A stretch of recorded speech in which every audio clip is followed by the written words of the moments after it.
Dans la lecture de 1 Samuel 8, nous avons découvert de multiples principes que nous pouvons pratiquer dans la vie quotidienne implique. 1. Résister à la pression de la conformité, être comme les autres.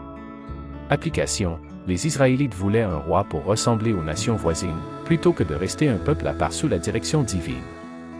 Dans notre vie, cela nous encourage à ne pas suivre aveuglément les tendances sociales, mode, consommation, succès, si elles contredisent nos valeurs chrétiennes.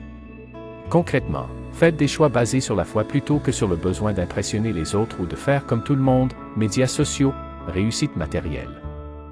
2. Priorisez Dieu sur les solutions humaines, qui est sur le trône. Application. En demandant un roi, Israël a rejeté Dieu comme leur véritable dirigeant. Nous sommes souvent hantés de faire confiance à des rois humains, argent, carrière, technologie, influence, plutôt qu'à la direction de Dieu. Concrètement, avant de prendre une décision importante, cherchez la volonté de Dieu par la prière, comme l'a fait Samuel, au lieu de vous fier uniquement à votre propre logique ou à celle de la société. 3. Faire attention à la mise en garde, connaître les conséquences. Application. Samuel a prévenu le peuple que leur roi allait prendre leurs fils, filles, terres et ressources, 1 Sam 8 versets 11 à 17. Cela nous enseigne à anticiper les conséquences de nos désirs.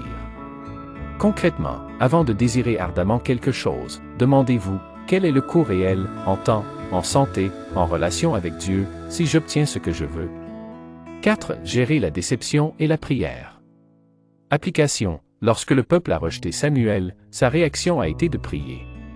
Concrètement, face à des critiques injustes, des déceptions ou des décisions collectives difficiles, tournez-vous vers la prière plutôt que vers la colère ou la vengeance.